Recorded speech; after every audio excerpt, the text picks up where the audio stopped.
Hi, it's Patrice here. So, this is my Telegram page. I'm so excited because I was looking for a way to share this journey with all of you who would be interested in following along. I wanted somewhere where I could do it all in one space, where I didn't feel like it was going to blow up any minute now because of censorship and all this just going crazy in the world. And I didn't want to have to deal with censorship because, frankly, I am a black conservative and I got stuff that ain't popular rolling around up in here. And so I wanted to be able to just share freely and with those that would be interested to follow. So this last couple years has been like really crazy for like everybody, all over the world, of course. And for us, honestly, our lives hadn't changed very much. Because we are, always been homeschooling and or unschooling, rather.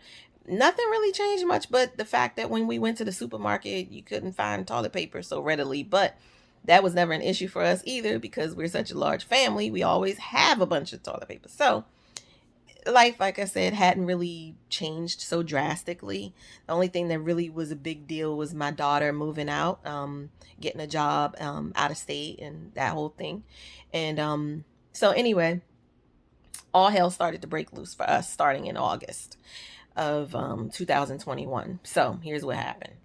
We had four deaths in a span of 3 weeks, and each it was just very significant and tough.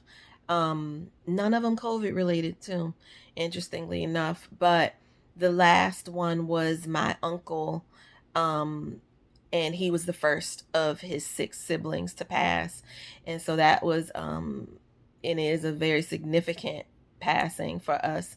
And then it was significant for me as well because I have been estranged from my mother for the last like 3 years.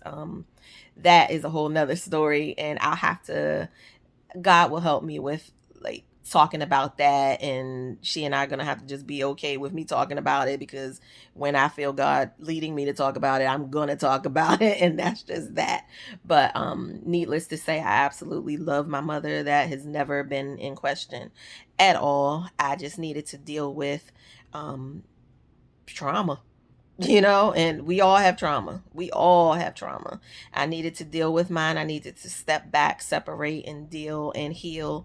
And I'm a new me. I'm a new person. I'm definitely not the same Patrice I was 3, 4 years ago. Not by a long shot. So, with my uncle's passing, I was faced with seeing my mother again after not having seen her for a while. And thankfully, that went well, though. After coming back from the funeral, because I live in Jersey from DC, the funeral was in the Maryland area. Um, as soon as we came back from the funeral at the end of August, Hurricane Ida hit. And when Hurricane Ida hit, we got hit hard. So, listen, I laugh at things that aren't funny. It's just me. Okay, I'm just yeah. That's just what it is. So anyway, our basement was flooded well over 5 feet. I'm 4'10". Okay, so do that math. So the basement was flooded over 5 feet. The garage was flooded well over 4 feet. The first floor, we have a split level house. So the first floor was flooded entirely, but just under a foot, so not as much. We lost all of our cars. My daughter that moved to Texas, her car was still here. She had a beautiful little convertible that was still, oh, it was so perfect, y'all. Gone, done. Like that joker was under the sea. In fact, that's what we were singing when we the entire basement, everything was like literally under the sea. Okay, so it was horrible. We lost a lot during that process of trying to recoup and recover. I tried to get people out to do like what do you call it, mold remediation and things like that. Couldn't get anybody because they were so inundated, because we're not the only ones impacted, and so I did all the mold remediation myself with my little cloth mask on, like, so just all kinds of just craziness. And in the midst of all of that, as that was going on, I could feel, it felt like somebody's taking like a little torch to the side of my breast. And I know enough about the body and like women's health and all that kind of stuff to understand things like fibrocystic breast changes, perimenopause, all that kind of stuff. And I knew that, like, I'm well into the whole perimenopause phase, and so I'm like, okay, something's going on here, whatever. But I'm doing all this other stuff, don't have no cars, trying to recover from the storm and all that. So it was just a lot going on left and right. But in the midst of that, I found a place, a natural medicine place. I'm very, very into all things natural. Had my babies at home, unassisted, all that good stuff, unschooled, like all that. I love all things natural. I love making everything just about that I use: soaps, lotions, medicines, all kinds of stuff. So, fermented foods, all that good things. So, I did my best to help, around the house in the midst of all that, and was dealing with tendonitis. And so the natural rehabilitation place, I went there for two reasons. One, for physical therapy for the tendonitis in my arm. And because I worked with this arm until it felt like it was just going to fall off. I tend to do that for whatever reason. And then I also went to this place because they do extensive blood work. You go to your regular allopathic doctor's office, and they'll run up some blood work, and it's very basic. If you fall in the normal ranges of whatever, they're like, oh, you're in the normal range, good, go about your business, right? This place goes further. They see where you land in the normal ranges, so that if by chance, for instance, my vitamin D levels were, I want to say, about 24. Well, low is 20. I'm like at the border, so I need to beef that up, so they look at that, and they want to help you go towards optimal health, as opposed to just waiting until something's broke to fix it. So I went to that place, and I did mention the breast issue, and was promptly sent to a traditional OBGYN, who ordered the norm, which is your mammogram and, pap smear, all that kind of stuff. I did not want to do a mammogram. I'm not for the radiation. I believe a lot of what is done in allopathic medicine is harmful, honestly, and backwards. So I choose not to deal with that. So what I did first was I went and I did a thermography scanning.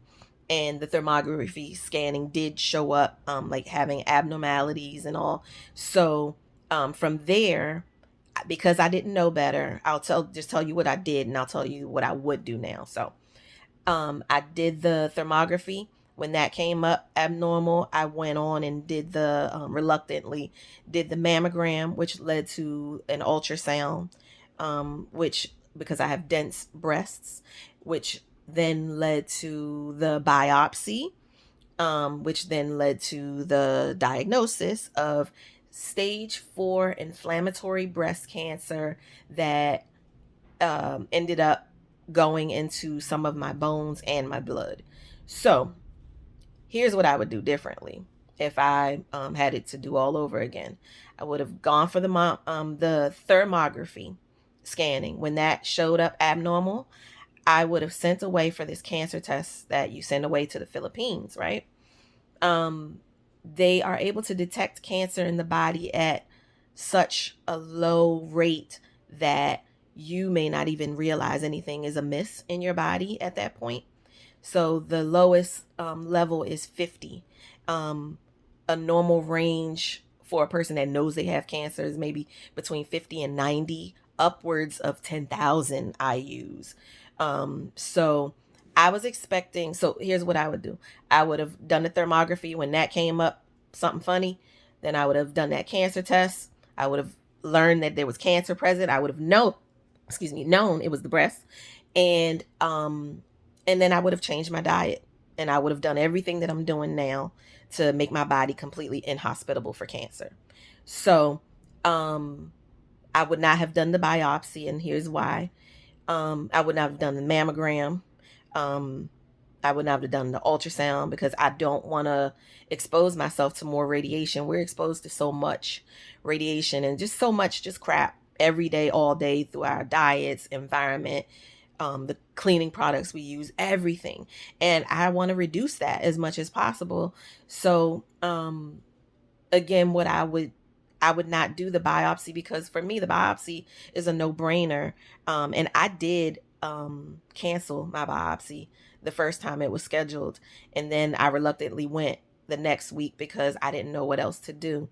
um, the biopsy, I believe, is responsible for what caused the cancer to spread to my bones and blood, because if you take a mass, I'm looking for something, I don't know, you take a mass, like, let this be your tumor, right? Put it wherever in the body you want to put it. If this is encased in here, the tumor is encased in here, you poke holes in here, what you think gonna happen? It's gonna spread, right? Like, duh, you know? So why we poking it? Why we poking it? So anyway, because there are other ways. There are other ways.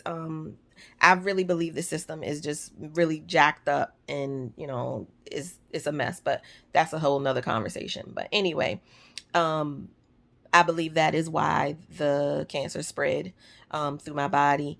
Um, Cancer does not scare me. I don't know what to tell you. I do have a deep, abiding faith in God.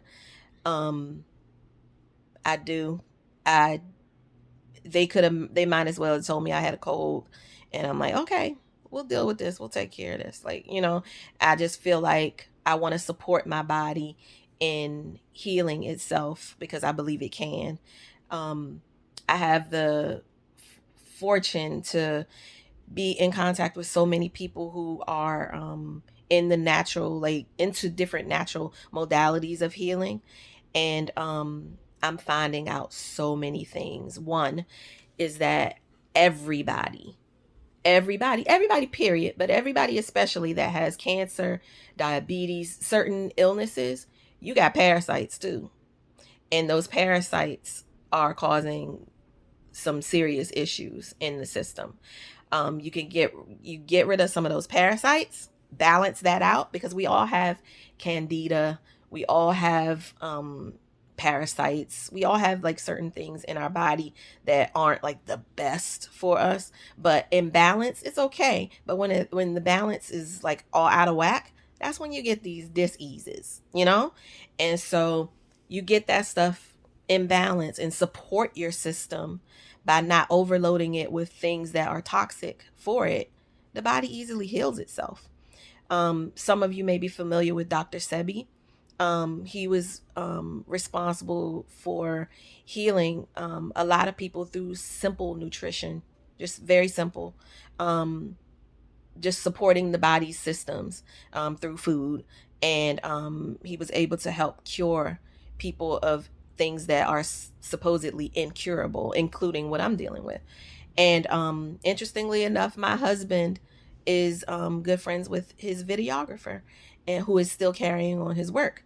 He is one who assured me, among others, you can get past this. This isn't a death sentence. This isn't, and I never felt it was. I'm not afraid. Like I said, I'm not afraid at all.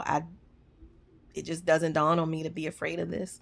Um God is so much bigger. God is just, he just is. And I can't I understand where others are afraid, and I understand where people's minds go. But here's the thing with that too. Most of us, and I'm not knocking anybody at all, I'm really like my body my choice type when it comes to making decisions for like your physical body, not somebody else's. But when it comes to taking care of different illnesses the way you want to take care of it for yourself, I really believe you need to be in charge of that, and you need to be comfortable with that, because you're the one who will live with the consequences therein. And for me, before, now I get that, some will say, well, it is in your blood and it's in your, or they said it's in your blood, they said it's in your bones, that is everywhere else. But actually that's questionable now. But because things have been reversing for me in this short time span. But it makes no sense to me to take a poison and put it in my body intravenously in hopes that it would get to this one area where we want to kill off, something. I'd much rather get to the root of why that thing came about in the first place. I love gardening. When you garden and you pull up a weed, you can pull up that weed all day, every day if you want. But if you don't get to the root of that weed, that thing gonna grow back, and it's gonna grow back stronger, and it's gonna be tougher and harder, and like it's gonna be crazy. And so I'd rather get to the root of this, and that is my goal, to make my body completely inhospitable for cancer. So part of what I'm doing a lot of different things. Part of what I'm doing is a sort of, actually somebody told me the other day, a flexitarian kind of diet. And I was like, oh, flexitarian, huh? I'm typically pescatarian. I eat fish only, no chicken, no other meats or anything. I do eat dairy, raw, goat milk, pasteurized eggs, stuff like that. I will do bone broths, hearty, healthy bone broths. But otherwise, I don't like meat. I just don't like it. But when this diagnosis came on December 6th, I decided to just kind of go vegan and allow my body to detox. I've done detoxing in massive ways. I've used the dun dun dun ivermectin, the ever so controversial COVID cure medicine. Ivermectin is really good for like deworming the body, getting rid of those parasites. So um ivermectin has been a part of my journey. Veganism has been a part of my journey. Um, Infrared sauna use. I have a blanket that I haven't been able to get into lately because of my back injury. I now have I'm the queen of do too much. So I have fractured my L2 in my back. And so I'm kind of laid up at the moment. And the cancer very well could have had something to do with that. And the fact that I just didn't stop. I didn't stop. Like usually this time of year, I run, I walk, I skate. I love doing a lot of stuff. And just kept kind of going as if I didn't have a diagnosis that I needed to be mindful of and all. I've done the what's called Gerson therapy, which includes a combination of coffee enemas as well as juicing up to 13 cups of produce every single day. That's a lot of juice. Okay, that's a lot of produce. That's a lot of organic, like just food. I'm flooding my system with good, healthy minerals and vitamins in hopes of helping it to detox and heal itself. And it's working. It's working. So, I guess I'll stop here because this message is longer than I wanted it to be. But this is the introduction. The latest that has occurred was I noticed that after I took one walk that I shouldn't have, I my back started to hurt, and it hurt every single day since. And then when I would go and do the coffee enemas, it would hurt even more. And so I slowed back or pulled back on the coffee enemas, but not all the other stuff. Kept jumping on trampoline, kept walking, kept, anyway, bouncing, all that good stuff. So it took until February 5th. I was trying to get up in the middle of the night to go use the bathroom, couldn't walk, and ended up in the hospital until February 14th, at which point I was discharged due to the fracture of my L2. So I am currently kind of bedridden and healing from the fracture. They did give me an option of putting cement in the fracture, and I was just like, no, no, thank you. Okay. So, yeah, I have on this brace and I have a walker, and I am able to walk with and without the walker. I have a PT, OT, and other nurses and all of them who come to the house almost daily and help me, and I'm making great strides. I have done the cancer test. The cancer test, actually, I told you 50 was the lowest number. My number was 51.8. And that is a testament to the fact that what I'm doing is working. That it's so low, the numbers. So, and in fact, on the test, it said that the numbers were low, likely due to microscopic remnants of the cancer that's still present. I was like, wow, it was just a month ago. So that's awesome. Um, so that's that. I also test the alkalinity of like my urine, saliva, and I'm alkaline. Um, what else have I done? I've done more. I did another MRI scan, X-ray, some other sort of scan I did when I was in the hospital as well, and nothing has deteriorated further with regards to the cancer. So I feel like I'm doing well, and I'm gonna keep going. That's my plan. I reevaluate every so often, retake that cancer test, and that's my goal. And I'm just gonna keep going, and I want to share the journey with you, all the good, bad, ugly, all of it. So I'll stop here, and I will be back for sure to share the journey. We'll laugh, we'll cry, we'll fuss, we'll, whatever we need to do. I'm trying to set it up so that you are able to comment and interact with me, because I want to hear what you have to say too. You may have resources to share with me too, and I'm not sharing everything in this moment, I know, because I forget. I'm a storyteller. I forget like different things that I want to share. And I'll be back. And just know that you're in for a journey, because I am so silly. And we're gonna have fun. And we're gonna learn a lot together. And I just, I hope that you would just send me love, and I'm doing the same for you. All right. So I'll talk to you soon. Bye.